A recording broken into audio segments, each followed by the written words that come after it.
Okay, thanks, Christian. So today, we will talk about few topics. As I mentioned earlier yesterday,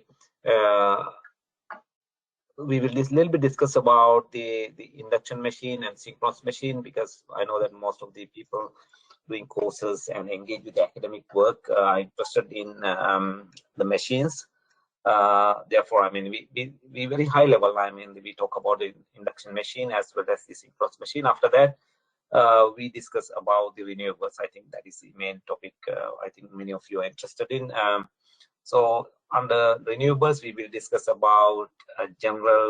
The most of the wind and PV use PWM technology. A little bit about PWM and some of the examples. We will work on that, and then after that, I will demonstrate a generic PV or solar farm example case, the content there, and after that Yumbu will take over and explain you some of the generic studies we do using the this kind of wind farm or solar farm models.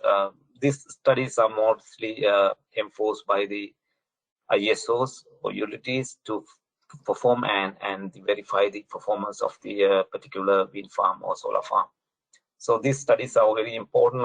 This always as a part of interconnection package. If somebody is going to have a new renewable connected to any of the ISOs or utilities. So having said that, as Christian mentioned, so you should get few cases out of that. The first case we are working on is there is a case called getting started number 3. So let me share my screen.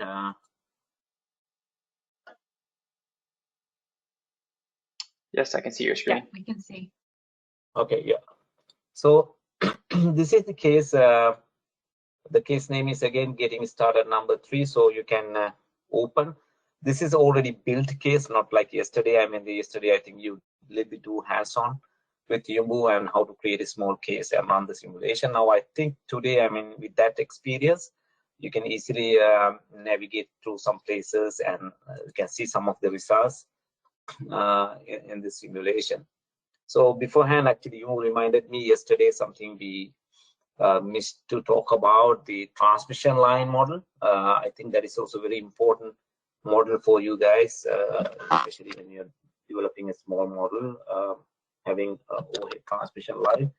The cables are very much similar, and therefore, we are not doing cables, but if you're having some idea of how to model overhead transmission lines, the cable modeling will be much similar. If you want, the much more details about the cable modeling, probably you can reach with us with support at PSCAD.com, or you have a specific question or very unique situation. Unless otherwise, it should be generally very straightforward. So hopefully, while you guys are downloading the cases and opening the case, so again, very high level. I will say what we are going to do with the cases here. We will work on the getting started tutorial 3, which is basically we concentrate on the induction machine, and there will be another one called single machine infinite bus, which is actually for a synchronous machine, and there will be a couple of other PWM related cases, PWM example 1 and 2. And there will be some folder called SMIB, single machine infinite bus kind of arrangement. It means that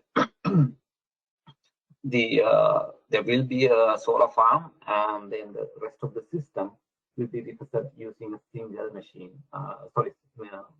Infinite bus, or we don't call it infinite bus nowadays because there will be definitely impedance representing the system impedance.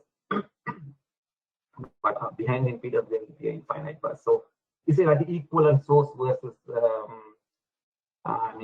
your plant kind of performance evaluation. So those are the cases we are evaluating today. We don't have much time, I know that. We only have a couple of hours. Hopefully we will be able to discuss all these cases and hopefully after maybe last 15 minutes or so we can answer your questions. So as similar to yesterday, if you have any question, please write on the chat box. Christian or other my colleagues will read them and try to support to answer the chat itself, or probably at the end of the seminar, we will review those questions anyways and try to answer you. Anyway, hopefully, I assume you will be able to open the cases, at least the first case, the getting started number 3.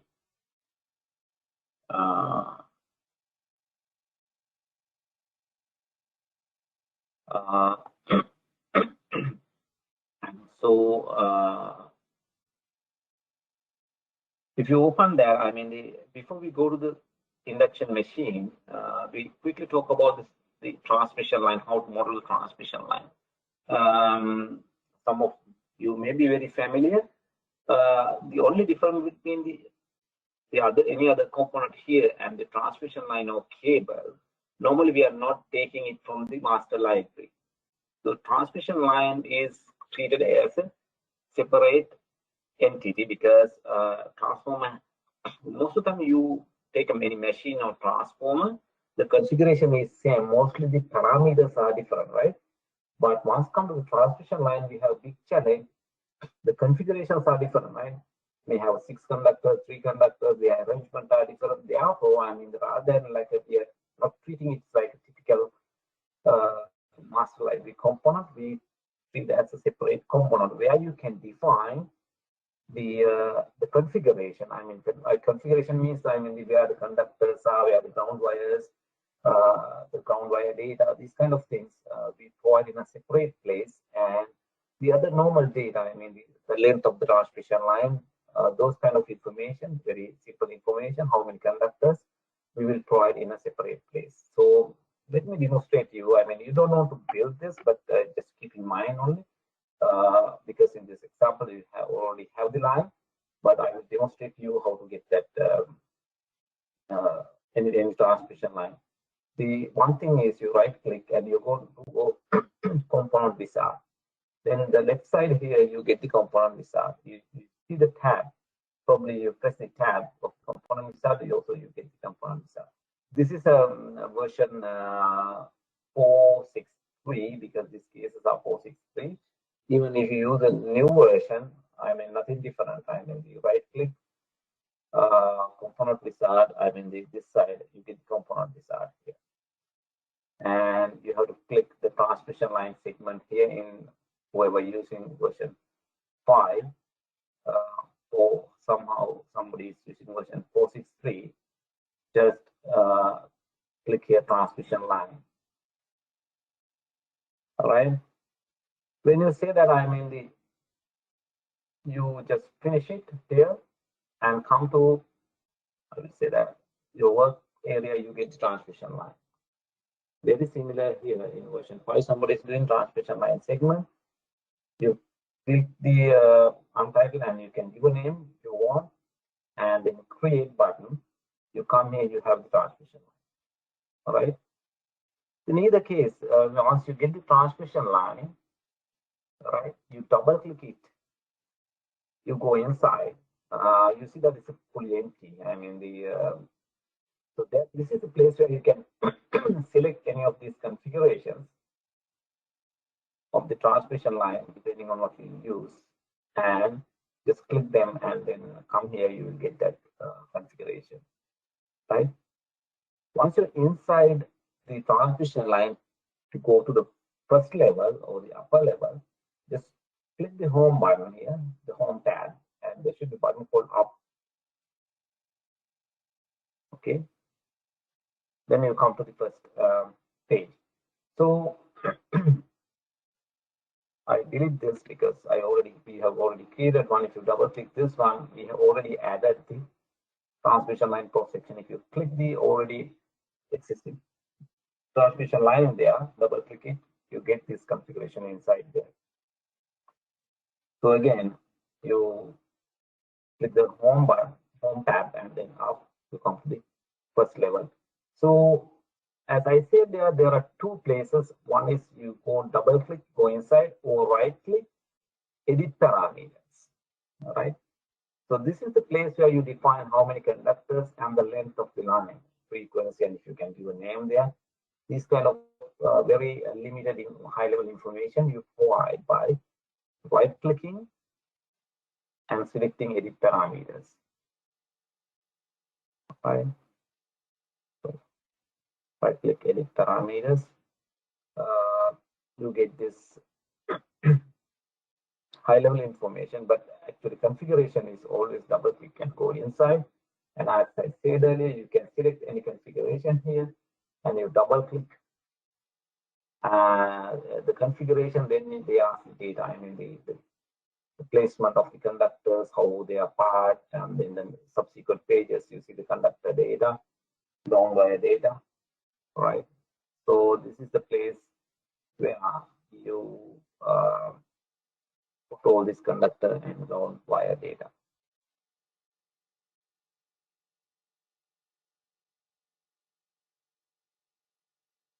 Once you completed, the only thing is you want to make sure that depending on your configuration, sometimes you have single circuit or double circuit.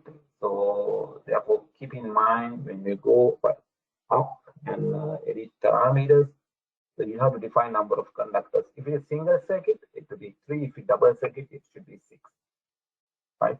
Or sometimes you may have multiple conductors. Then you have to put a specific number of conductors here. So this is basically how you model your transmission line. And one question maybe you may ask, okay, we have this kind of different configurations. How about if I cannot find my own configuration and it's not, none of them are matching with that? Then what you call, you have this manual XY entry, where you can define the exact position of each conductor, right? So you can increase the number of conductors if you're having 3 or 6. After that, I mean you can put this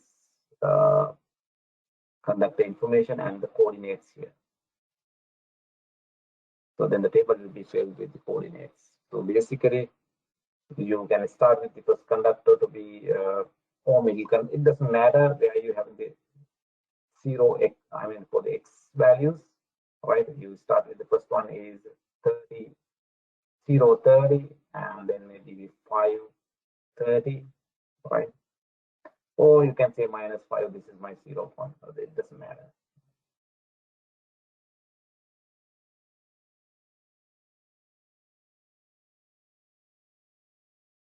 So this is the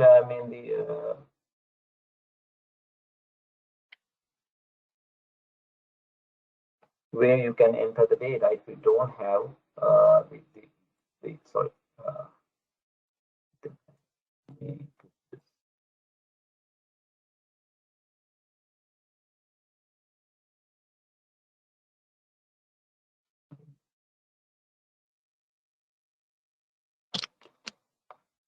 Okay, I think with that, that is very high level introduction to the transmission line, and the cables are very similar. Then we have to click here cable, and then we'll get the cable.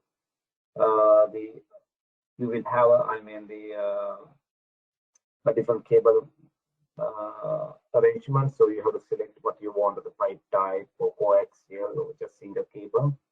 So you can develop, and then you can enter the data, the conductor sheet and those kind of information.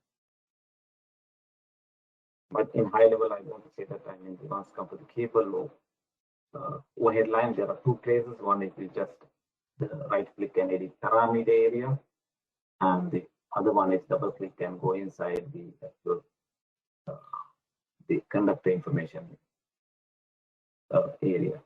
So in PSCAD, not even in any EMT simulation software, there are 3 type of representations for transmission lines or even cables, right?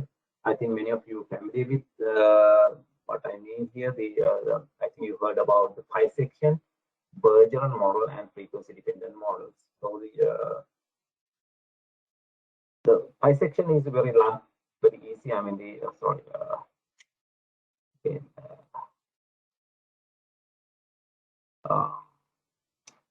The bisection is very simple. I mean, the x and b values here, right? The lump information, all right?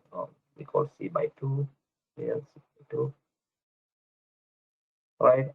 So the as you know that, I mean, this is a lump because the transmission line is 100 kilometers long.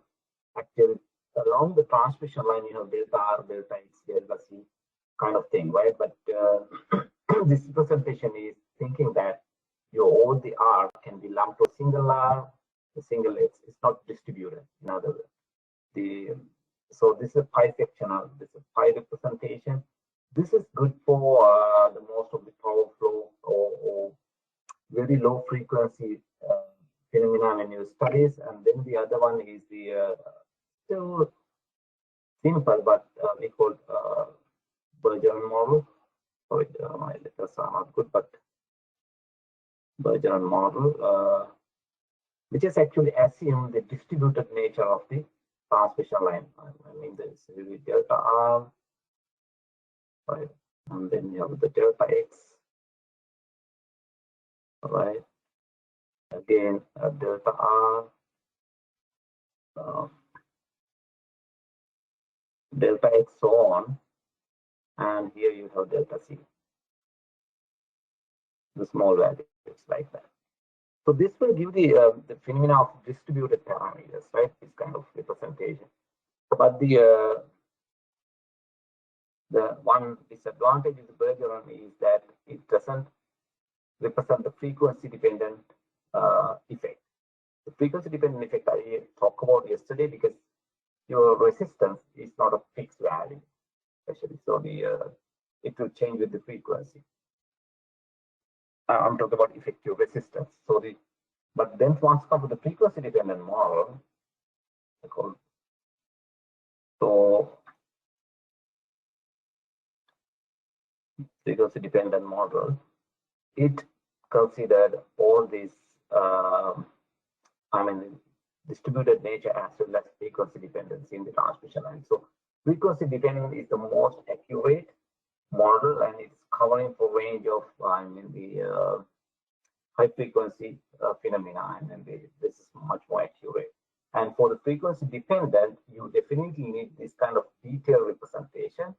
Whereas, I mean, the bisection is very easy. You need only Rx and B values.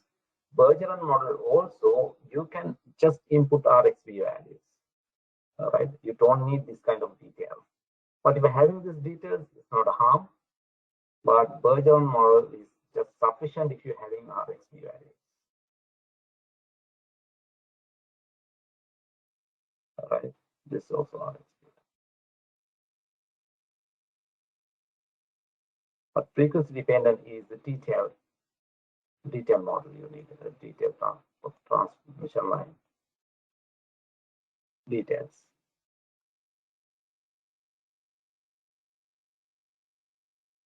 So those are the differences between three models used in PSCAD. I mean, the bisection, this one is very familiar everywhere because even the other software like PSCAD, I put RMS-based software, they always use bisections.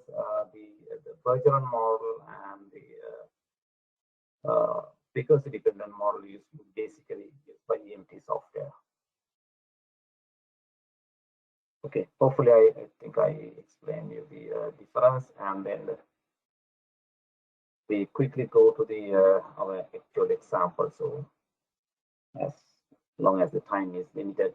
So again, this is a similar arrangement what we have seen yesterday. So the only difference is the transmission line is there, and this is a transformer you energized yesterday, and we have bisection and cat bank here, and we have another I mean the step down transformer to connect with the induction machine. Once come to the induction machine, I want to highlight a couple of important points other than you putting the generic parameters. I think I'm not much worrying about putting parameters. You can go through based on your rated power, voltage, and the frequency, and the state and the rotor information you can put there. Um, but the important thing is the some few things, a couple of things, as I said earlier, how to represent the some of the external parameters here on your right side of the synchronous machine. So the inside there, this is just the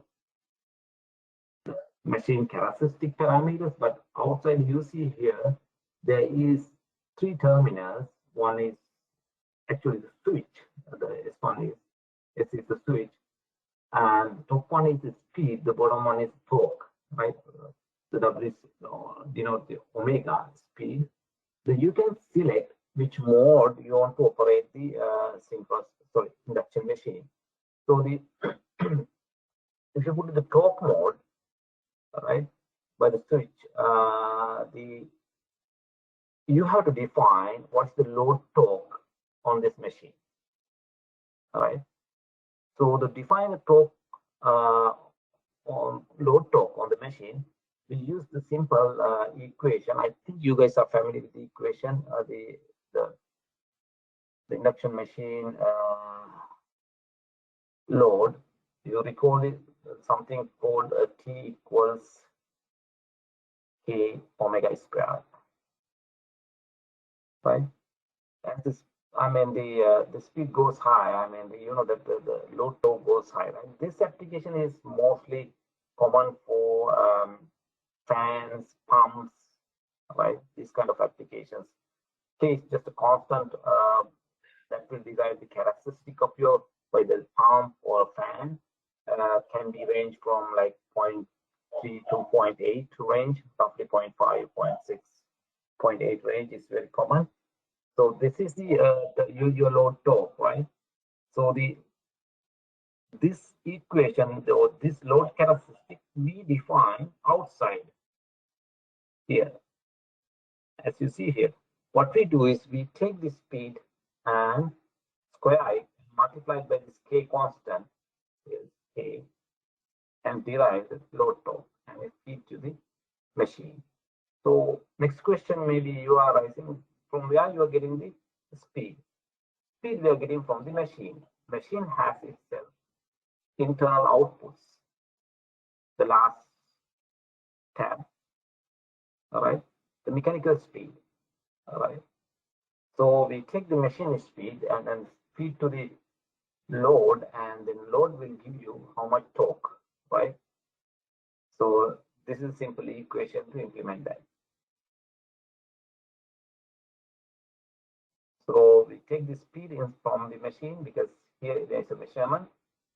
We put a variable named W here, simple W. And there are some other things you want to measure, like electrical torque, mechanical torque. We can put in a parameter. You want to look at, I mean, some of the component provide this internal output variables. It means you can take them out as a variable, you can plot it, or you can use for other calculations. Okay. So we take that speed so we take the speed and then through this equation we derive the load torque and feed to the machine. All right. So if you put the switch to the speed side, it will maintain whatever the speed is you specify. All right. Either we can go torque mode or speed mode in other. So if you need more information on this, what you can do is go ahead and go to the help, and it will right click on the the parameter. Then if you come here, is what is called terminal description here. It will indicate what is W means, S means, and T means. Right. This is a very helpful place. I mean, if you have any of the component, you right click at the bottom, you will find help. So if you go to the help, it will give you a little bit more insight to the model.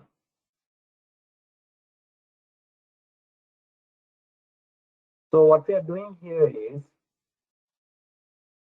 we closing this breaker at 1.5 seconds at the initial is open to energize or the start the motor. Okay, so they hit the run button. I already done.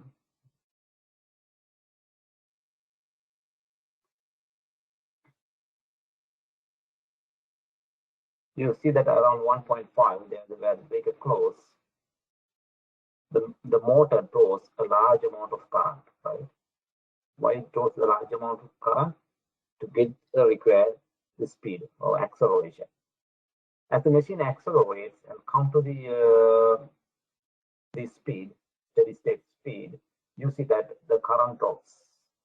Right around this point, the current is almost steady, and the speed also steady here. And you see that during this period, acceleration period, your mechanical torque is the green one, your electrical torque is the blue one. So the electrical torque is higher. It has some oscillations, but at some point it will be stable, but it will be higher, right? And once the it's come to the steady state speed, the electrical torque and mechanical torque should be the same. Only for the acceleration period, the electrical torque is higher. All right. So I think this is an interesting phenomena for you guys working on the machines, machine models, or the machine starting. This will be a nice example to deal with. You can change the characteristic of this machine behavior by changing the parameter, and also you know that the rotor axis. You can take the axis the rotor, and I know that some of you having control systems where you introduce the rotor resistance, and then using that rotor resistance, you change the characteristic. So these kind of things can be done in the model. So the external connectors or rotor, if you press yes, you get this connection, and you can change the characteristic by changing the introducing a rotor resistance, variable resistance there. Anyway, I assume that this this is nice simple model.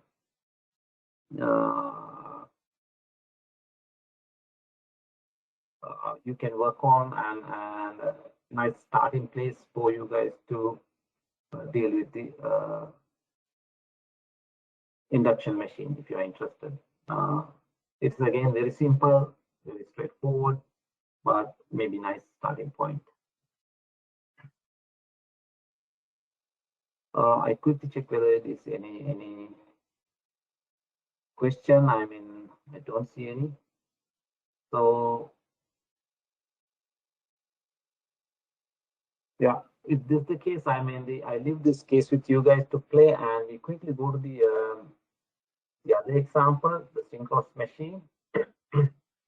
And also here again, my intention is to give you very high level, like application kind of information, rather than going to the synchronous machine theories. Very high level, what are the places you have to pay attention on when you're using synchronous machine in PSCAD. And there are a couple of things we have to pay attention on. Generally, how the PSCAD model developed in the background is that you know that the synchronous machine has to, when operating, there are two other embedded controllers. One is the exciter, which is controlling the voltage, or in other words, reactive power, whereas the other component called governor. So the governor will control the active power through the synchronous machine, right? So as you see here in the example, the middle is the synchronous machine, and the top side you see the exciter, and the bottom side you see the governor turbine assembly. Actually, because this is a single only the pure synchronous machine, you need the turbine aspects also. You can add the turbine, and this is a steam turbine with the suitable governor. Let's find as you see. So this assembly is total together we call it synchronous machine in the power system, right?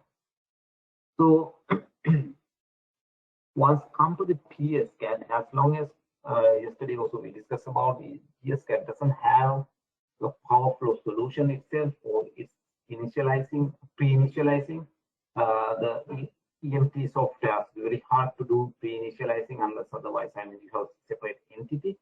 Therefore, most of the PSCAD simulations initialize themselves as the simulation goes on, right? So it is much easier for any of the PSCAD model to be initialized if we try to, I mean, give them a very close initial condition, right? So therefore, I mean, it is not like in many other components. Synchronous machine is a bit complicated, and it will take forever to initialize. It will just leave it as, I mean, to initialize itself. Therefore, PSCAD uses a trick to get a fast initializing. So how it does, it does like this. I mean, at the beginning of the simulation, when you hit the run button, the synchronous machine operates as just a source, right? Just a source. I mean, with some impedance here, and connected to the system. All right. So we have to give the initial conditions to this source. For example, I mean, V delta, so voltage and the angle. You guys know that, I mean, the magnitude of the voltage will predominantly control the reactive power flow, as well as the delta value angle will predominantly control the active power flow. So as long as you give the correct V delta here, you get whatever desired PQ exchange with the system. All right. So during this process, all right, the machine equation will run in the background and try to initialize, or you want to get this much active power and reactive power. In other words, this correspond to this V and delta. What should be my initial field excitation values? Right, my excitation. What is the initial excitation values? And what should be my initial, I mean, the torque values? All right. So the model will calculate during this period what should be the setting initialize or initial value for the exciter, what should be the initial value for the turbine governor arrangement. So at some point, when your exciters and the governor turbines are having nice, I mean, steady values, initial values, you can switch back to your full synchronous machine mode, right? About synchronous and full synchronous machine mode, right? So initially it goes as a source, and then some point, as long as you have all the information for the exciter initializing, so the top side is exciter and the governor here, or turbine governor arrangement. In other words, I put simply governor here.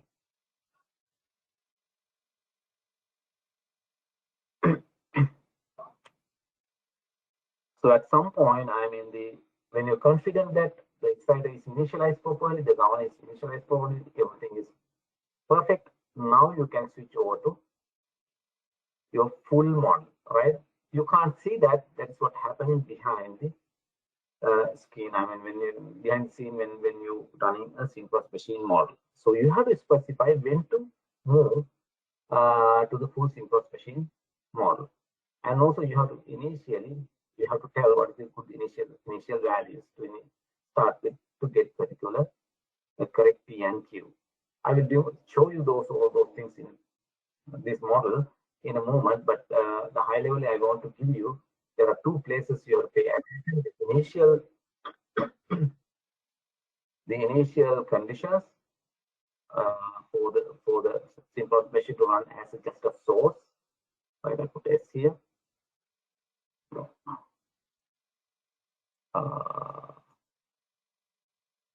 Yeah, just you want to act as a source here.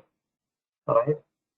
We have defined initial conditions, and then you should let PSCAD to initialize the machine, exciter, and governor. And when you're confident, you can move to full exciter governor synchronous machine model, right? So this changeover happens in two steps, right? In the first step, because we are changing over, will be sometimes introduce small kind of, the transient kind of things. So to avoid that unnecessary disturbance, we do in two steps. We release exciter and machine equations at one stage, and the governor on the second stage, right? So it comes in two stages, um, from source to synchronous machine.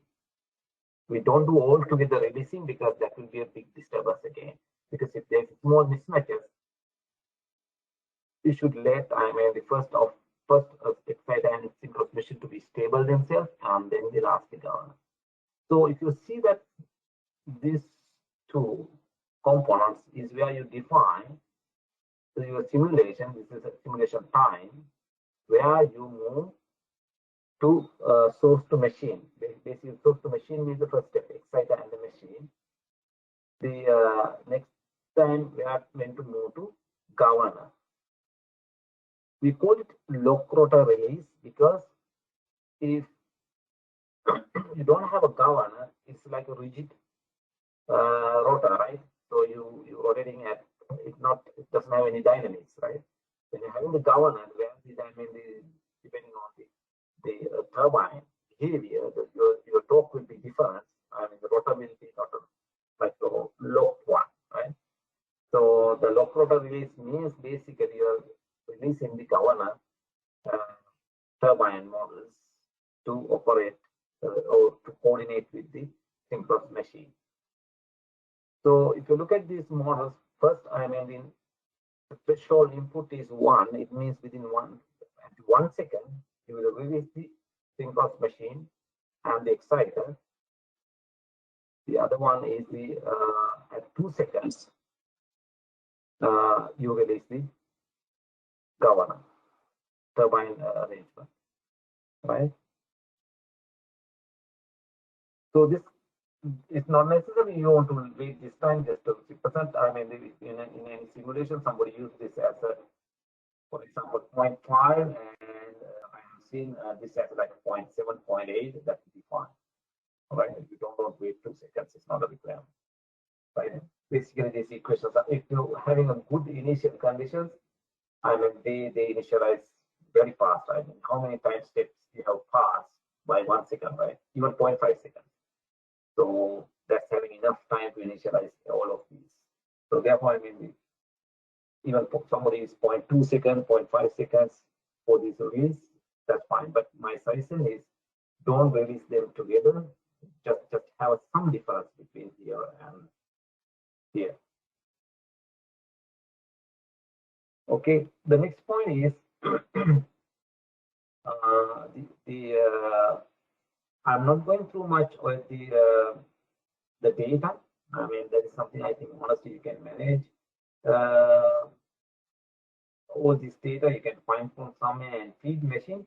The other important point is the initial condition, right? So to get the initial condition, you have to define a V delta, in other words, right? To get a particular power. So you can do a trial and error. Look at and put any value, or in case of there is a source previously from PSCAD or somewhere, you have a source data that is this much power, this much voltage, this much angle. So probably I would, you don't want to do this necessarily, but I would do for for fun. In one word, I put just a source here, all right, and I fix these values on source. Okay, I need around this is the 100 MVA machine source, sorry, 100 MVA source. and I need 0.5, means 50 megawatt in other words. All right, it's much reactive power. And I put the source and I do some calculation, that calculation here, because I am in this particular example, this source is at 0 degrees. Go here and check, and the phase is 0, where the source value is for fixed control.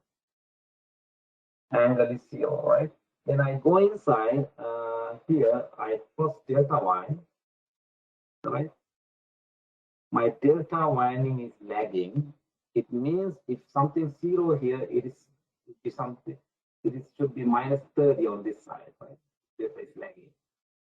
So I know that I mean if I don't need any power flow here, right? Then angle should be the same here and here, right? The 0 and minus 30, but I want to push some power. I want to increase my angle. So the increasing the angle means in case of I'm having minus 30, I am going to, for example, 27.6. I just find this value, trial and error, right? I increase the angle to 27.6. 27.6, probably I may get 50 megawatt, right? So I can plug it and then send it. Okay.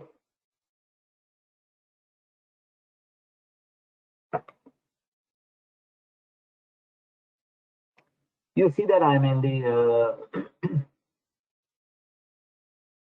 when you plug that values, yeah, you get close to 50 megawatt. That is what you need, right? So when I'm confident that this angle will provide 50 megawatt, I can go back to the machine and put this as my initial condition, 27.6, right? You don't necessarily want to follow this using a source. You can even play on the same synchronous machine, right? But important thing is, so you have to define your initial conditions to get the active required active power flow, or even if you want to required reactive power flow, you have to play with the magnitude of the voltage, right?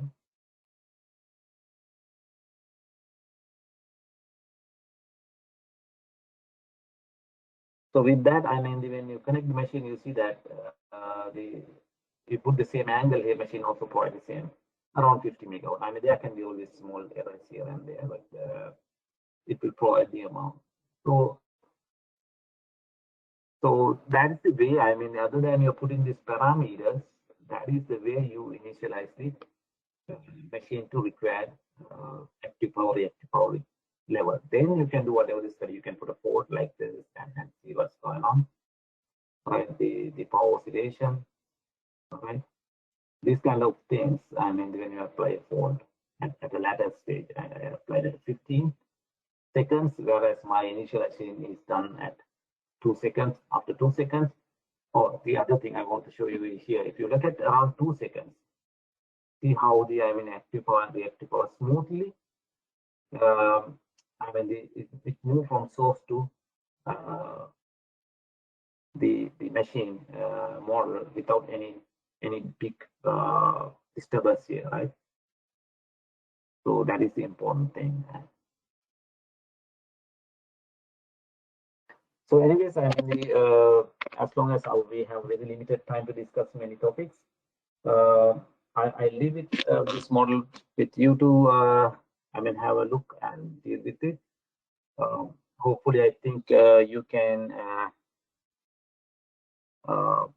if you want to put a machine, basically you have to rescale and to the basic data, and you have to define what is the voltage level you are connecting, and probably you have to figure out the initial condition, right? Depending on your circuit, what should be the correct initial angle to get whatever the amount of power you need.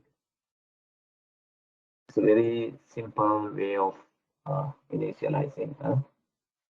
And also, you have to define, the venue to release the machine, and when you have to release the, again, you don't want to go 1 and 2 seconds here, as I did. You can go very small, like a 0.5, 0.7 kind of combination.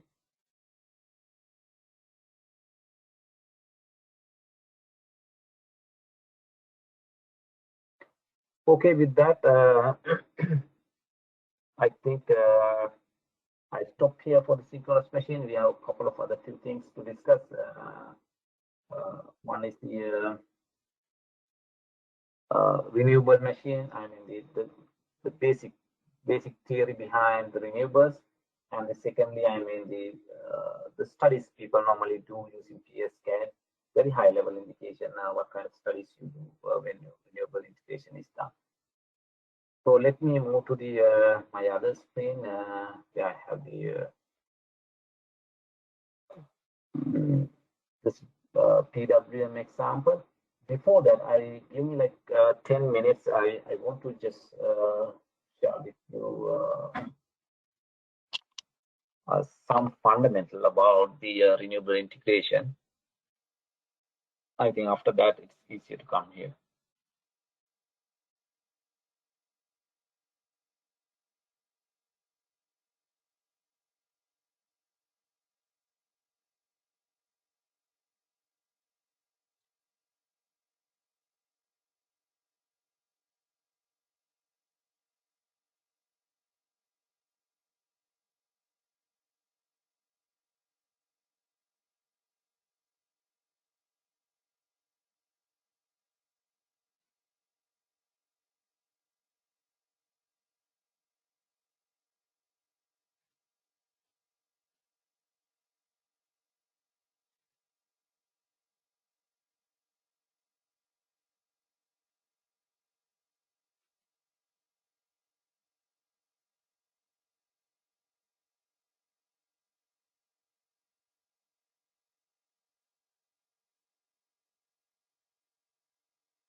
I think you can see my screen, right? The presentation. Yes, we can. Okay. Yeah, I don't take much time here because I don't have much time either. So let me quickly, I mean, talk about renewables. Especially, I'm talking about renewable considering the simulation point of view, the modeling point of view, modeling and simulation point of view, and also here in this particular presentation, we are talking about especially the PV solar example. I don't go through whole presentation. It may take around half an hour, 45 minutes. But I skip and I highlight few of the important ones for you. And then after that, we go back to the model and we discuss about the model and some of the studies we perform. Once come to the, I mean, any renewable, there are some common components we are talking about. If you talk about specifically solar power, you know that all the energy is harvested at PV panels, and then you should have a DC to DC converter because the panels may have a generate at particular DC level, but once come to the inverter having a unique DC voltage. So between the panel and the inverter, it may have a DC to DC converter. At the inverter, you know that inverter convert DC voltage into an AC voltage that you can feed to the system, right, or network. So all the generation coming from PV panel are DC, and then you get the DC to DC converter. You get a particular DC voltage that is unique to the inverter. That the inverter is, I mean, asking for. Then what inverter does is they take the DC voltage and it convert into AC, and then you can deliver to the power system. So then for that purpose, definitely you need a controller, and also you use a technique called PWM. You need filters, and after the inverter, you should have a transformer, inverter transformer. So this assembly we called like inverter assembly, including the transformer sometimes. And then you talk about this inverter unit. Once come to the solar, we have seen like a hardly the largest is around, you can say 3 megawatt, 4 megawatt range, whereas the wind, especially the offshore wind, now it can be around 12 to 15, or even I'm thinking maybe close to 18 megawatt, one inverter unit. But once come to the solar, it is still most of the manufacturers are in the range of 2 to 3 megawatt, right? But your actual plant is maybe 100 megawatt, 200 megawatt, right? Then it means you need bunch of these kind of inverters or inverter assembly. So then what we have says, I mean, your one inverter is 3 megawatt, and then you have 300 megawatt plant. In other words, you need 100 of inverters.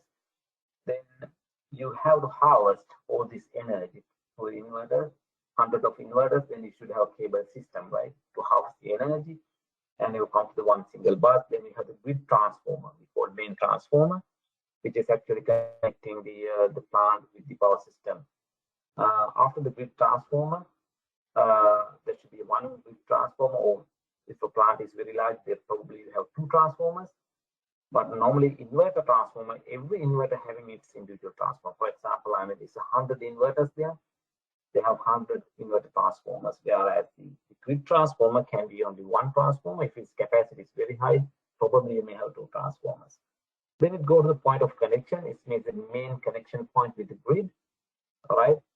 So as long as I said that all the inverters having the inverter control, right? If you're having 100, you have 100 inverter controllers, but this inverter control just look at only what inverter is doing, right? It's commanding only to inverter. It doesn't know what's happening at the POC level, point of connection level, right? How much power is going there, how much reactive power is going. Therefore, I mean, there should be one controller, we call path controller, that looking at the POC level, which is, I mean, if you have these inverters, 100 of these inverters like this, then you have the cable transformers for each inverter, right? I put it like that, then you have many of them, and they collect all of them and feed through the transformer, and this is your POC, right? So this individual controllers control the inverter level, whatever the inverter level generation, PQ generation, but somebody has to look at what's happening as an interchange level, right? Exchange level. So what is the PQ here? They have to ensure that the guaranteed PQ is exchanged here. They are exchanged. So we call what we call path controller here. Sorry, my letters are not good, but you know what is path controller? So what path controller does, get this information and look at the setting values. I mean, I need 300 megawatt, or I want to have voltage control or reactive power control based on the settings. It commands each and individual inverter. You should produce this much P, this much Q. All right.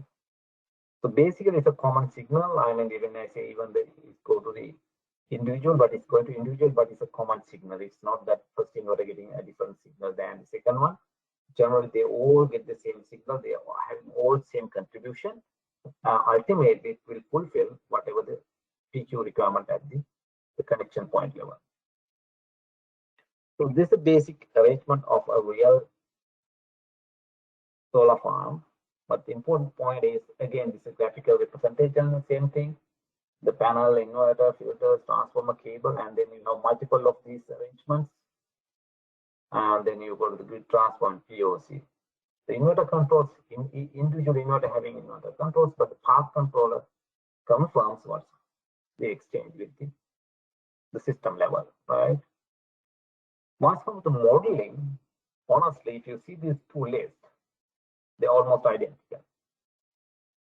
Once from come to the PSCAD model, you see all of these components you're talking about, the real plant here are modeled you can see in the model, right? That's very common for wind, solar battery. So all this information are there. But the thing is, only one important thing is, when we talk about, I mean, the whole this panel individual components, the panel inverter, I don't go through that. But the important point is, as I said earlier, there can be hundreds of inverters in a particular single solar farm. So how we represent in PSCAD? Should we model all 100? No, I mean, we cannot do that. If you do all this modeling 100 of inverters individually in PSCAD, you cannot run the simulation. So therefore, what we call the scaling of the plant. We actually model only one inverter, and depending on number of inverters you are having, we just multiply it by number n. Right now, because of you lose individual cables, right, connecting them, but you should have what you call equivalent cable now. So we put a single inverter multiplied by n, and then use equivalent cable to represent the effect of the cable system. All right. So the top diagram is just schematic diagram. The bottom one is actual PSCAD, whereas you have this scaling here. So that's all the other plant equipment like the filters, inverter, transformers are like normal. All right.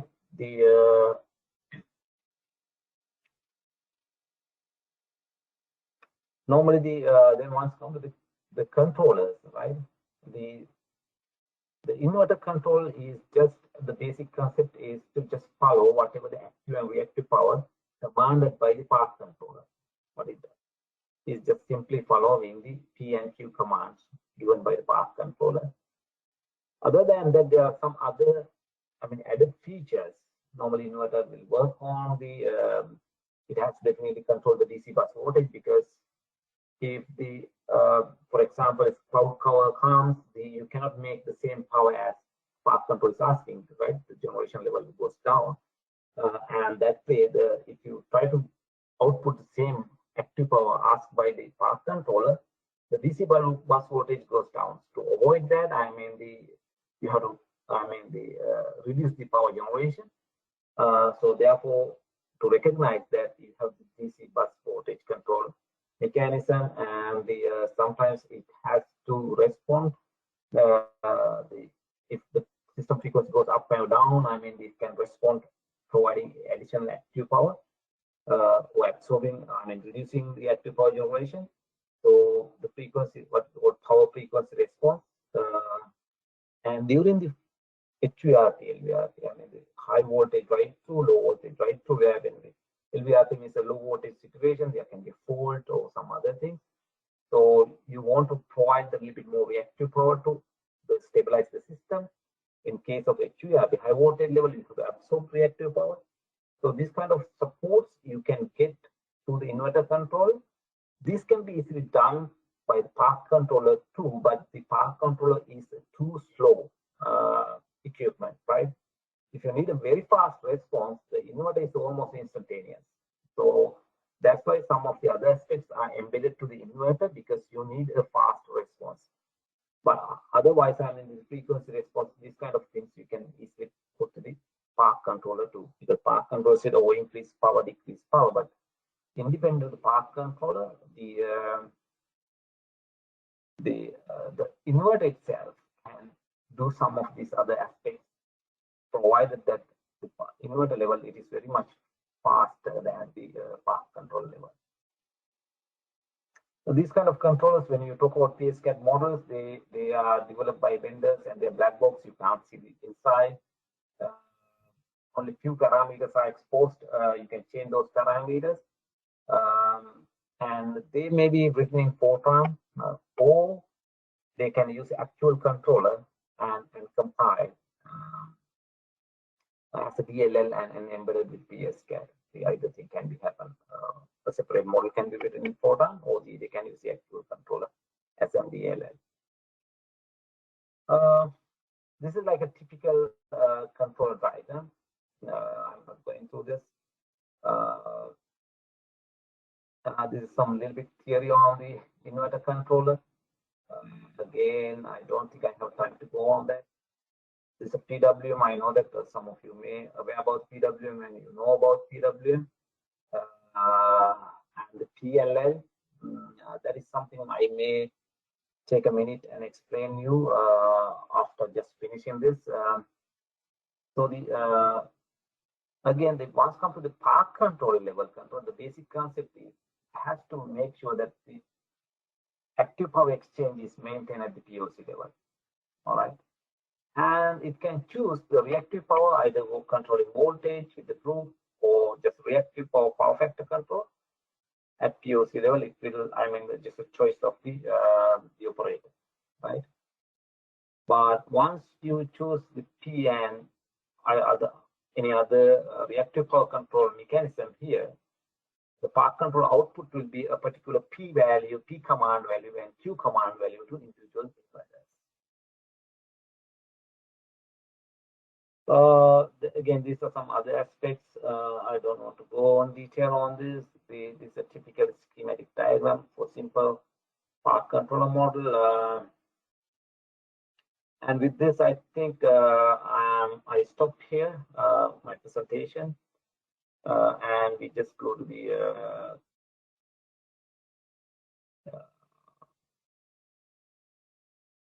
our simple PWM example case, because this is important. They're very simple, but it's still yet important, because this will give you all the insight to the very complicated, even very complicated inverter model and controls, right? So the the important point here is the as you see here, I mean, this is my DC bus. I use just a DC source here, right? Two DC sources, and this is the IGBT arrangement, and this is how I don't know. The right side, you see that PWM arrangement, all right? And then I go to the inverter terminal here. This is a series reactor, and there should be filter too. It's not modeled here. And then you go to the inverter transformer. After the inverter transformer, depending on how many of them, probably yes, you have cables, and you go to another big transformer and connect it to the system, right? For this simple example, we're having single inverter, and we are not representing many of the things. We don't have big transformer, we don't have cable, or we just put a source to see what's going on, right?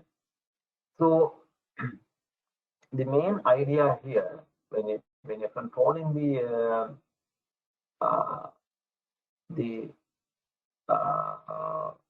inverter, is, let's assume that this is your inverter terminal, right? But generally people call inverter terminal here, right? After the series reactor as well as the filter, right? But this is the internal, very much internal side where the actual control will happen here. All the voltage measurement will be happen here for the inverter controls, right? The path control will take somewhere here, right? So after the cable and like that. But the inverters also need some measurement itself. So inverter measurements, why inverter measurement is required? So if you, now I have to go to the what is called PLL. So what does is PLL measure the voltage and angle here, all right? So when the PLL measure the voltage and angle, the inverter controls know, oh, this is my system side voltage, all right? This is system voltage. This is blue color here, there, all right? It knows this impedance and everything, all right? If somebody said, I need this much P, this much Q at inverter level, not the system level, right?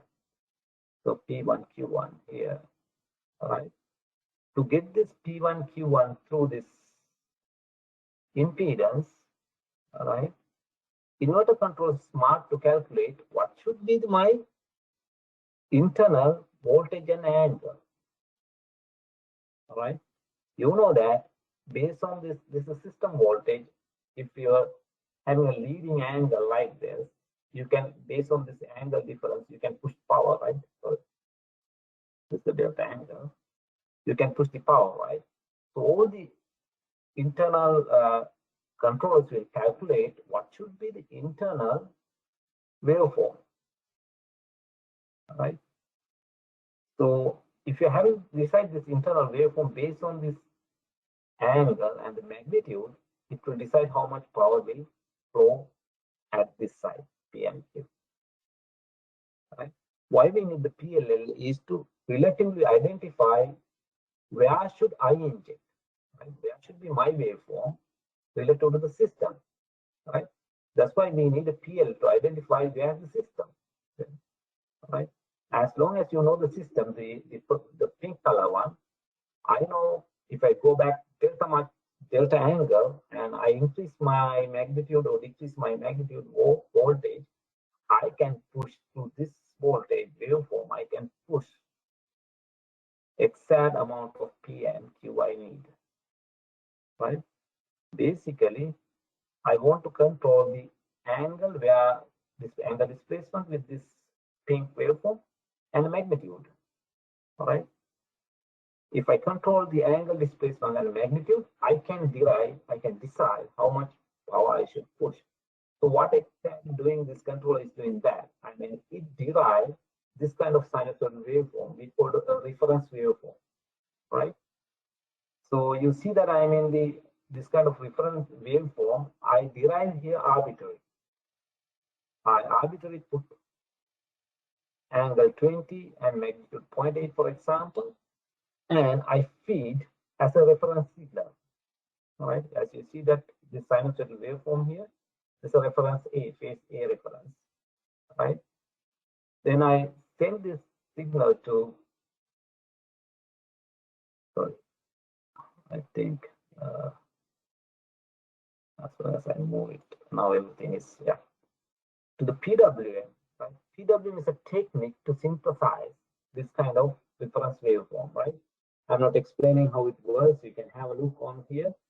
And once you synthesize this waveform on the, again, I back to my own recording. Yeah, if as long as you synthesize your required V delta waveform here, right, it will provide whatever the reactive power, active and reactive power is. So how the process is controlling is just deriving the required V and delta here. Or in other words, the reference waveform, this one, this, make it, yeah, this waveform. Then this is, I mean, the PWM technology, when it's depending on the carrier waveform, that cuts, depending on that, it generates pulse, right? With this pulse, and you close and open and close the IGBTs, so then you get some waveform like this. If you look at this, the bottom waveform, if you do a Fourier analysis on this, you see that there's a lot of fundamentals, all right, as well as, I mean, if you take this one, for example, the inverter voltage here, actually inverter voltage is a bad, still, I mean, the square waveform, but if you take that voltage waveform and do FFT, you know that there's a huge component of the fundamentals, and there are some far away, depending on the PWM frequency, there will be some harmonics too. Okay, so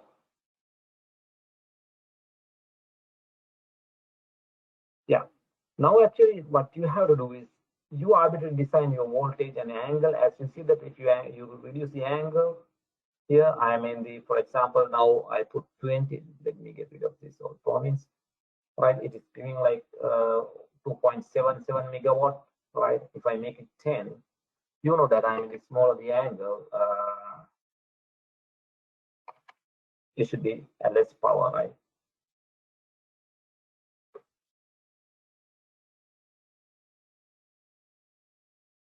I'm running again.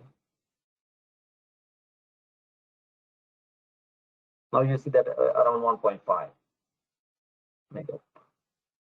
So basically, as I said, the fundamentally understand what's happening here is the reference to the terminal voltage here. You change internal voltage, right? Voltage and angle to get what you want, right? So that's the whole process of controlling to inverter. I have you can play with this arbitrary, the manually, but I made another example here using a pi control to get required, because now earlier I put an angle and the magnitude myself. Now rather than that, I use a pi controller where using that I want to get around 2.5 megavolts, right? So this is a set value, this is a measured value P here, right? I get the error and send through a pi controller. Then pi controller will define whatever the angle required, and I put the voltage to be 1 per unit here, and then it will decide the magnitude. Based on these two values, to define what is the reference, and that reference will be established internal to the inverter. As long as you establish this reference waveform, it will exchange the active and reactive power enforced by these two. All right, that's what we see here. You see that my power already, I ran the simulation close to 2.5. And whatever the reactive power exchange is to maintain the voltage at 1 per unit.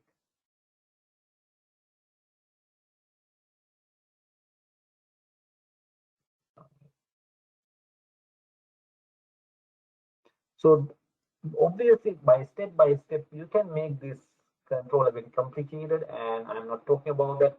And you can go to the DQ controlling frame, and you can control whatever the way you want the active and reactive power. I think that is not the end today our discussion, but honestly, this is a nice starting point for you guys to investigate more and develop your controllers, and then ultimately it doesn't matter how complicated your controller you end up with here. But ultimately you're deriving a reference ABC 3 waveforms, right? So that's even any complicate the inverter will do. With that, we will take like 10-minute quick break, and after that, I asked Yumbu, one of my colleagues, to take actual, the vendor, not the vendor level, but it's still very detailed generic model of the PV, and explain you a little bit about that, and then talk about the studies. So we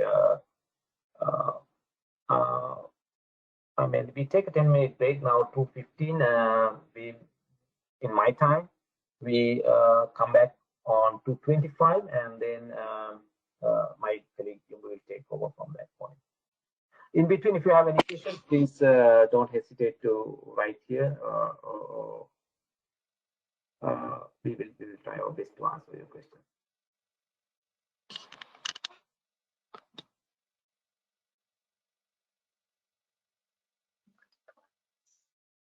Okay, thank you, Lilin. So we will return 25 past the hour, and Young Bo will take over and present. Yeah. Do you see any questions or anything? Because for some reason it's a hard time for me to locate them if you have. Yeah, for sure.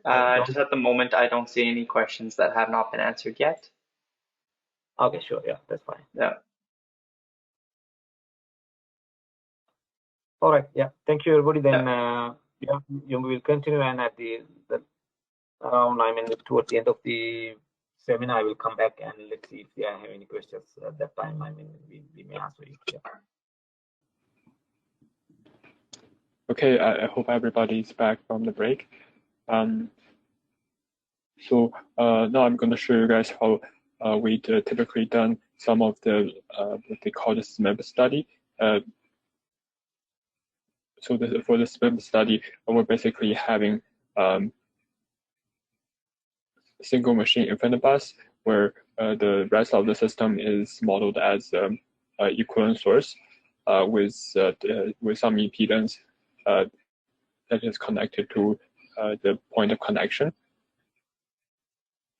And on the other side, we're having typically our renewable resources connected. So in this case, I'm going to show you what's a typical solar farm looks like, and the myriad of tests we can do with it. But you can typically repeat this kind of test with batteries or wind as well.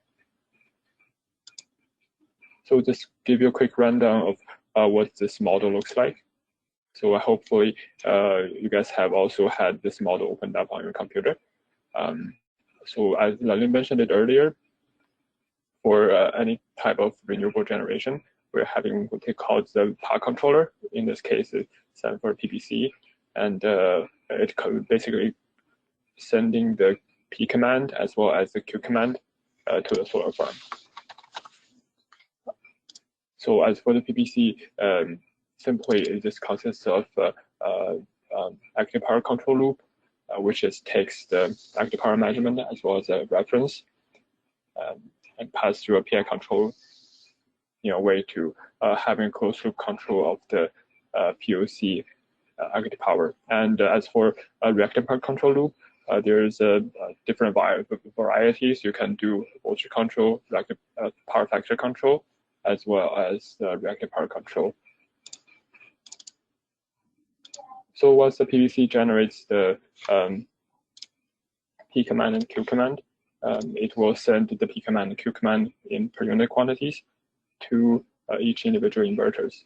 So in this case, I'm just gonna double click and go into the model.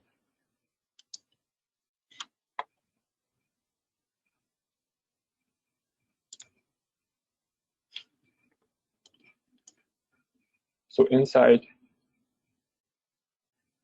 the inverter model, as you guys can see, one inverter is modeled, but we do have this current scaling component where it amplifies the current in a way so that it models the whole plant with multiple of solar inverters.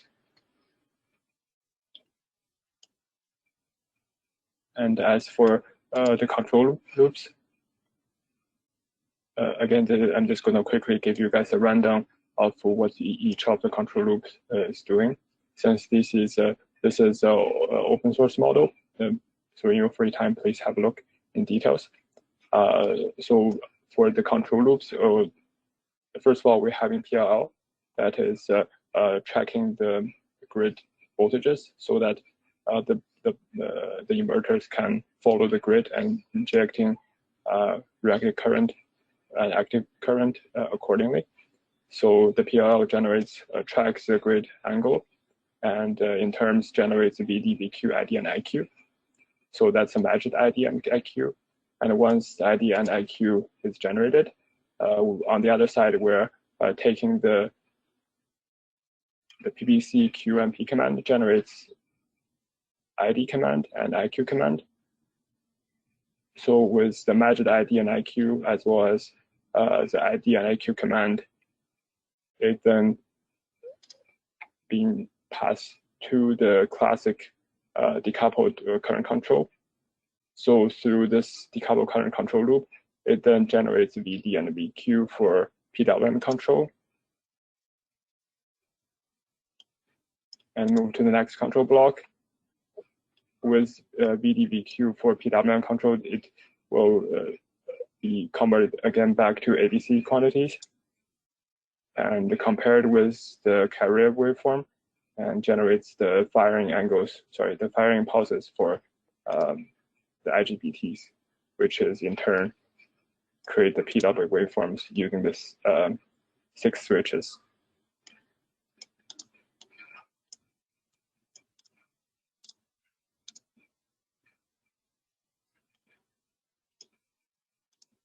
So this is just a very quick rundown of what a solar farm looks like. So typically for this kind of setup, there's multiple tests we normally do to test the performance of this solar farm. So if you have opened up the workspace, which is it should automatically open up 5 cases, S1 scenario 1 to S5 scenario 5. So it contains both the disturbance coming from the grid and also the disturbance can be applied to the reference point. So for scenario 1, we're having a fault that is applied on the point of connection bus, which in this case is 33 kV bus. And as for the scenario 4, this is a voltage disturbance coming from the grid. So this could be load rejection or a remote fault that causes the voltage fluctuation. And last but not least, for the disturbance from the grid, there might be a frequency ramp or frequency step. So again, in this tutorial, I'm going to cover how to apply these tests as well. So these 3 tests are the disturbance coming from the grid. As for the disturbance applied to the controller of the solar farm, so we have scenario 2 and scenario 3 that apply disturbance to both the P command as well as the voltage command for the PVC. So now I'm going to just starting with the FRT, which is the fault applied at the grid. So as you can see, we have this component connected to the 33 kV POC bus. And you can find these components from our master library. So I'm just going to quickly go to our master library and show you where can you find these components. So it will be under the same category of the break and faults. So if you select this component, both the timed fault logic as well as the fault component, you can copy and paste this into your case. So in this case, I'm not going to copy and paste since it will already set it up like this. And within the parameter, you can change your fault impedance or fault resistance in this case. But typically, we want the fault to be solid. So we have the fault impedance to be a very small value. And as for the fault type, you can apply all kinds of faults. So in this case, we're having both A, B, and C in fault. So this would be an ABC balanced fault. So this is for the fault logic. As for the timed, so this is the fault component. As for the timed fault logic, you can change the time to apply the fault, as well as the duration of the fault. So time to apply a fault, which means this fault will happen in 5 seconds. And the duration of the fault means the fault will last until 5.43 seconds. And the fault will be cleared afterwards. Externally, you can also apply additional impedance to simulate what kind of fault this is. So in this case, I'm just going to remove this block. So in this case, as you can see, there is a impedance of 0.0017 Henry being added to the fault. So typically for a remote fault, the impedance is can be approximated by a pure inductor. So in this case, an inductor is added to simulate the fault impedance. So if we just run this case,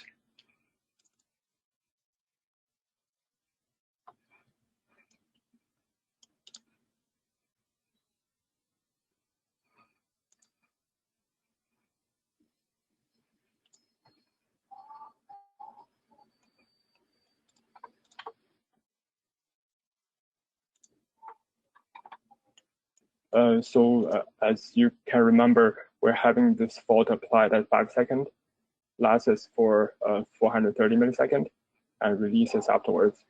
So prior to the fault being applied, we can see the POC voltage is maintained at 1 per unit. The POC power is maintained around 100. So these two are corresponding to the set point we have for the power controller. So as for the power controller, as you can see in the slider here, we have VREF to be 1 and PREF to be 100. So based on the prior, where the quantities prior to the fault being applied, you can see the plant is able to meet its set point. But once a fault is applied, as you can see, the POC voltage drops to 0.25 per unit voltages, and the plant responds by reduce the active power as well as injecting additional reactive power to hopefully support the grid during the fault. So for your interest, you can also try with different fault impedance and also with different system strength. So by changing fault impedance, you can simply change this value to a different one. For example, if I follow this short table on the right, as you can see, if I change this to 5 millihenry, this will also in turn change the residue voltage of this fault. So in the previous case, we're having our fault impedance to be 1.7 Henry. It gave us a fault residue voltage of 0.25. Now, when I change it to 0.005, we should be expecting a residue voltage of 0.5.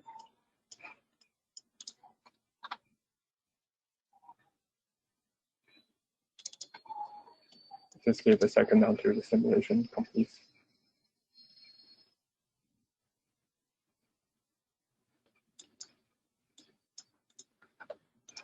Okay, as you can see, once we increase the fault impedance,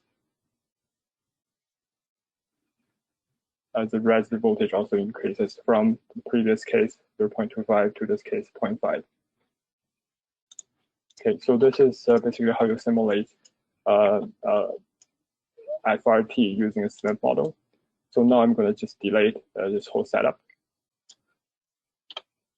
and move on to some other kind of disturbance. So let's see if we want to, in this case, apply a voltage disturbance as a grid. There's, again, multiple ways to do this. You can follow the scenario 4 by adding a dummy a dummy transformer, and to apply the voltage disturbance through the dummy transformer. Or you can directly go to the sources here and set the source to be external control.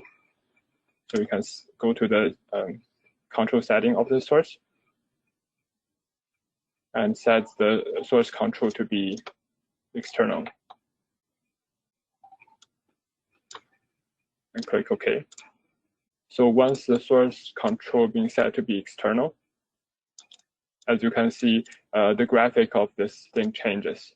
Where previously we only have an impedance plus the source, now we have external ports that you can control phases, frequency, as well as the voltages. So as for the phases, we can set the phase to be, say, 0, because in this case we don't want to change the phase. We can set that to be 0. For the frequency, we can maintain the same frequency. I think this case should be 60 Hertz. Let me just double check. Okay, it's actually 50 Hertz. So we don't want to change the frequency in this case. We just want to keep a constant 50 Hertz frequency. And as for the voltage, in this case, let's say if we want to apply a 5% dip of voltage disturbance. So we want the voltage to be initially at 1 per unit and then drop to 0.95 per unit, say at 5 seconds. So you can easily do that using some master library component. So if you go to the master library, on the second row, go to CSMF. And in there, you should be able to find a component that looks like this. You can just simply copy this and go back to the case you want to set it up. And connect to your connect the output to the voltage. And as for the input, similarly, you can go to the master library, double click, so you can go to the top page. You can copy the time tag under miscellaneous.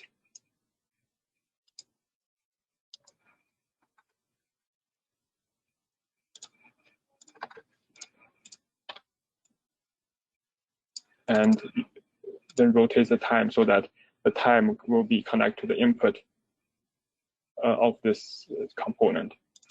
So now to set the parameter of this component, so basically what this component does is you can specify the threshold.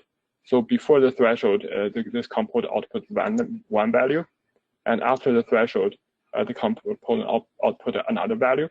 So let's see if we want to set the threshold to be 5, which means prior to 5, so prior 5 seconds, we want the voltage to be at 1 per unit. So we want the voltage to be 33 kV. And after 5 seconds, we want the voltage to be 5% lower. So we just simply use 33 times 0.95. That gave us 31.35. And once this was set, you can just run the simulation. So again, while the simulation is running, I'm just going to quickly recap where you can find these components. So again, under master library, second row, CMFF, CSMF, you can find the step function. Somewhere in the middle here. And as for the time tag, if you go up, either by double click or click the up button, the time tag can be found under miscellaneous. And make sure you have the input and the output connect correctly. So make sure the output is connected to the voltage and the input is connected to the time tag. And now let me just go quickly check the voltages. So as you can see, before the simulation, so prior to the fault being applied,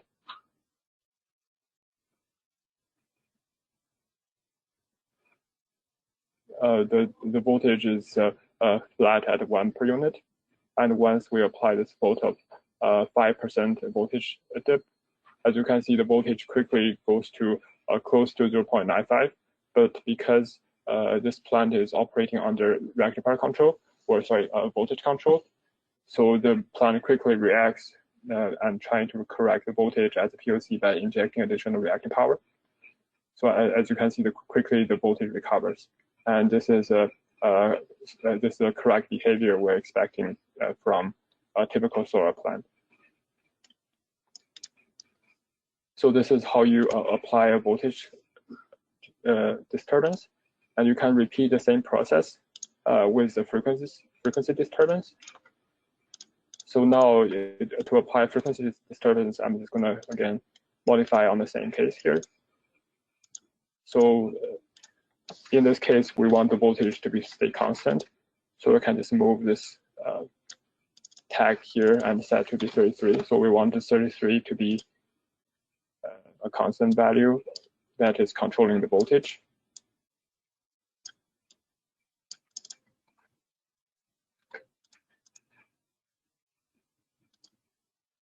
And we want to control this this step function to the frequency. And now I'm just going to quickly go over to the frequency example. As you can see, it will set it up similar to what I'm showing to you in the previous example, where the voltage is controlled by this 33 constant tag, and frequency is controlled by this kind of step function. The only thing that is unique about frequency disturbance is we also need to add a ramp rate limiter. So typically for the frequency in the grid, the frequency doesn't jump instantaneously. So it doesn't jump from say 50 to 51 instantaneously. So typically for the frequency will have a slow transition. So this transition is can be simulated with the ramp rate, say 1 Hertz per second. So basically, what it means is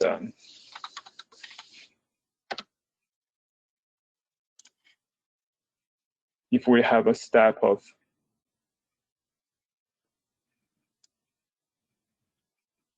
(50 to 51) applied on this node, this component will limit its transition to 1 Hertz per second. So the actual step will be applied in a fashion of a ramp.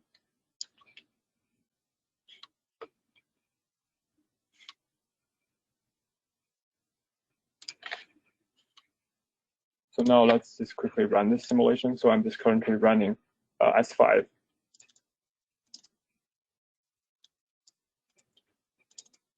Where the disturbance is actually applied at 10 seconds. With the initial frequency to be 50, but step to 51 at 10 seconds.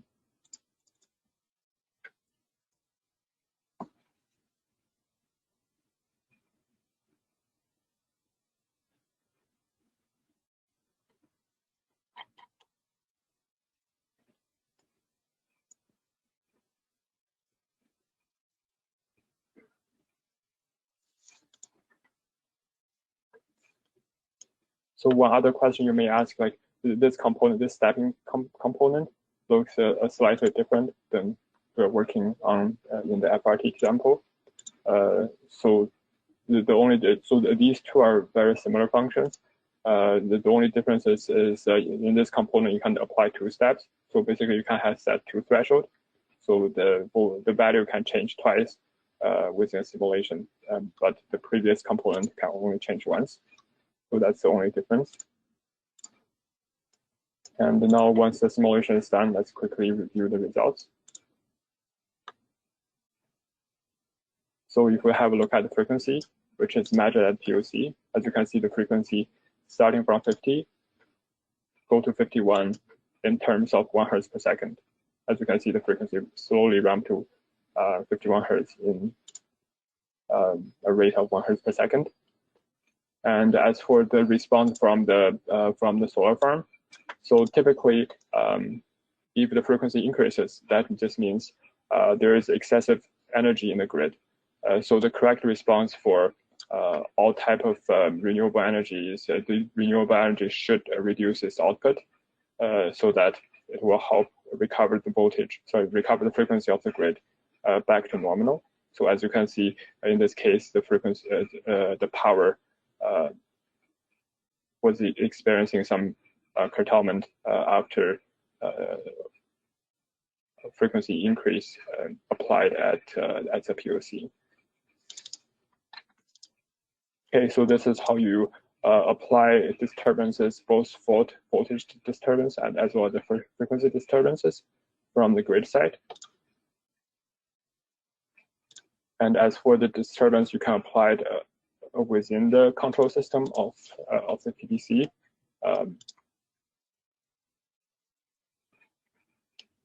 You can basically follow a very similar methodology. So right now I'm just showing to you how to apply a active power step.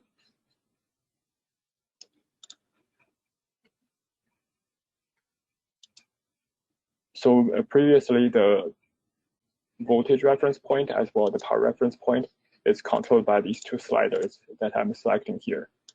But now we want to do some additional logic to the active power set point.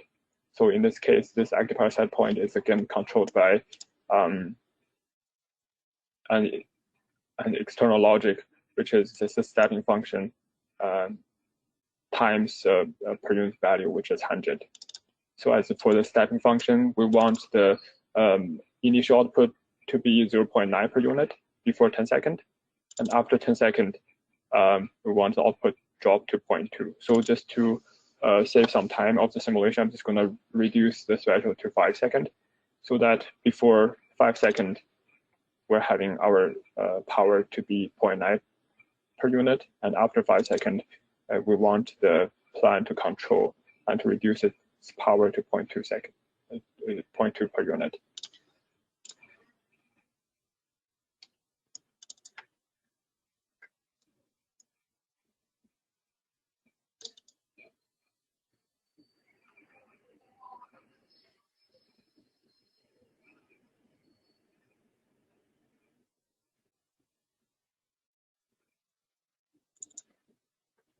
Okay, so as you can see, prior to the simulation, the power controller successfully controls the power to 0.9 per unit, in this case 90 megawatt.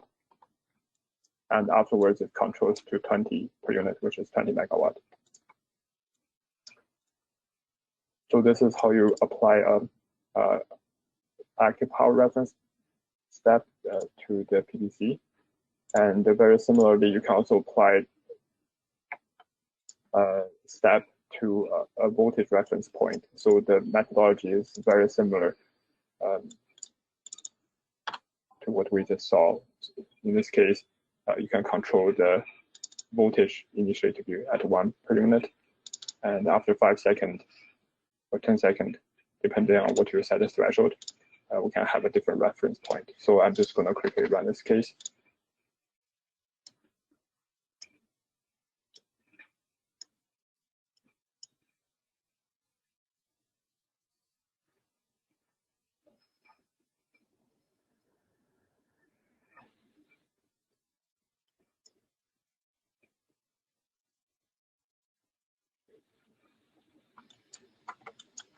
Okay, as you can see, prior to the disturbance or prior to this the set point, we applied it is 1 second, and after 5 seconds,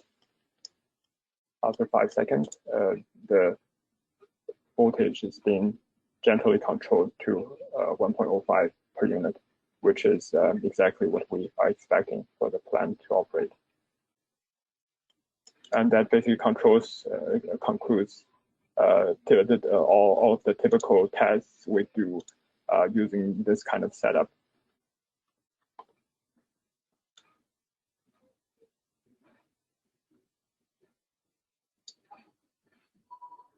Thank you, Yombo. I think we are coming to the end of the session. So I would like to take a few questions. May not be all, but let's try our best to answer as many as possible. Yombo, I think you have done, right? So yeah, I'm done. Okay, thanks. Yeah.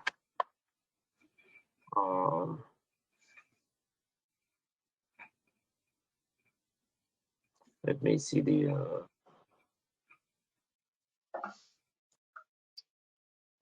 Yeah, I think now I can see the questions. Yeah, I haven't seen any questions come in since 25 past. Yeah, I think there are a few questions, but we have answered already, right? Correct. Okay, great.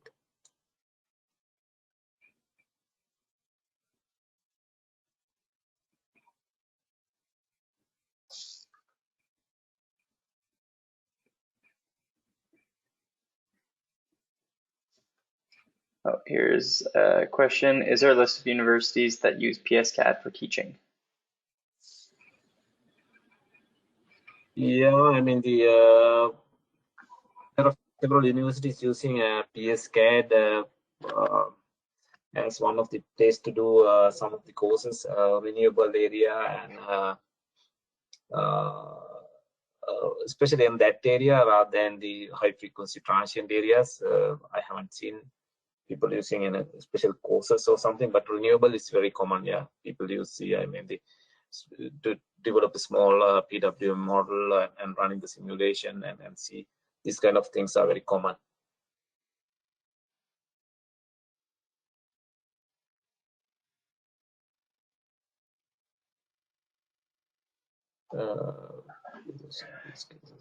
Some more. I think there was a question on all the cases, and the presentation should be there on the in the link sent by Christian. Please follow that.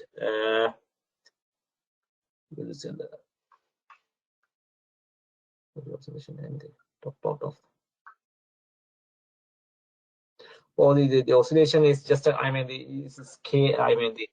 it's zoomed too much. That's why you see like a very tiny oscillations. Normally, yes, these are power electronic devices. You see a kind of oscillation. Yeah, that is zoomed too much. Actually, you zoom. Yes, you go all the way. Yes, you see that oscillation. So but generally, you generally zoom, you won't see any issue. That's a over zooming, I would say.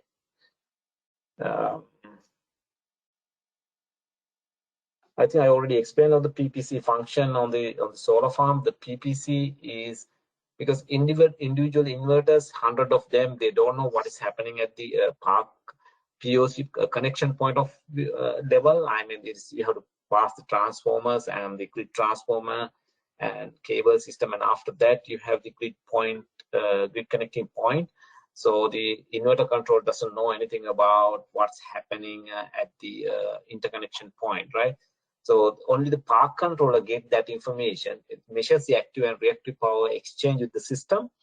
And if there are any more requirements of P and Q, this commands to the individual inverters increase your active power, reactive power generation, or decrease it. So that's command coming from the park control. So park controller ensures the individual inverters produce a particular amount of P and Q. Ultimately, all together, 100 of them all together produce whatever the exact requirement at the connection point or the grid connection point. So the park control is having a job to ensure that if you say 300 megawatt, it wants to make sure that 300 megawatt is produced in the plant, and then it decide, I mean, how much inverter should produce to make that 300 at the POC level, including losses and internal consumption and everything, right? So that's where the park requirements park control, because honestly, inverters doesn't know how much internal consumption, losses, and those kind of things. So the park control is the one ensuring after all these losses and internal consumption and everything is still 300 or whatever the number you said is, I mean, exchange at the connection point.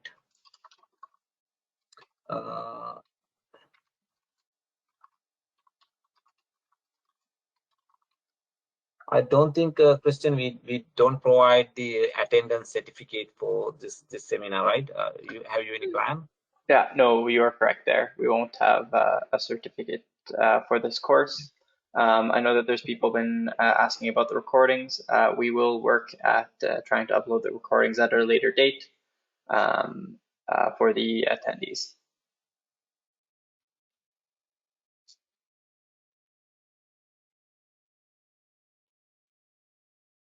There was another question on how we do control Q while trying to keep voltage at the POC unchanged. How to set Q at specific number without changing the. No, you cannot do that. I mean, you have to change all either voltage control or Q control. I mean, you cannot independently control both of them. So the if I understood the question correctly, I mean, yes, you have to choose over one over the other. If you control the voltage, then there'll be a natural amount of reactive power to maintain that voltage level. Or if you have fixed Q control, you cannot control the voltage. Voltage can go up and down, right? So I'm thinking that you can control both of them independently. No.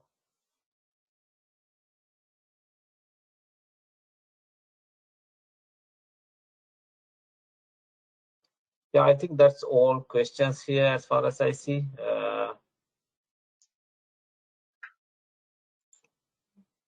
I think the other questions I didn't discuss here was answered through I mean, typing the answers. I seen that Sobi and Yugo has provided some answers there. Yeah, with that, I think that's all. Christian, it's to you. Yeah, thank you. Thank you, Lilin, Zoe, and Youngbo, and thank you for everybody for attending the course. I hope you guys all got some value off of this.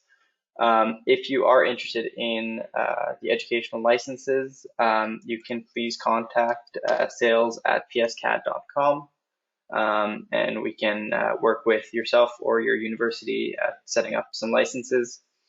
With the course, in the reminder emails, there was a join code for a educational license that is valid until the 18th, so feel free to download that, play around with it, play around with some of the cases that were provided today, and test it out.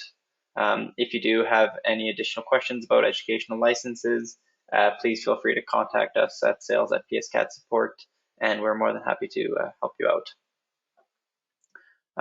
That is everything from me. Yeah, if that's everything from Lilin and yourselves, we can finish the webinar here. Yeah, I think you guys enjoyed this short seminar. It's just altogether 4 hours. So it's a very short period for discuss about PSCAD and its application, but even though it's a short period, I hope you guys enjoy it to some extent. Thank you. Yeah.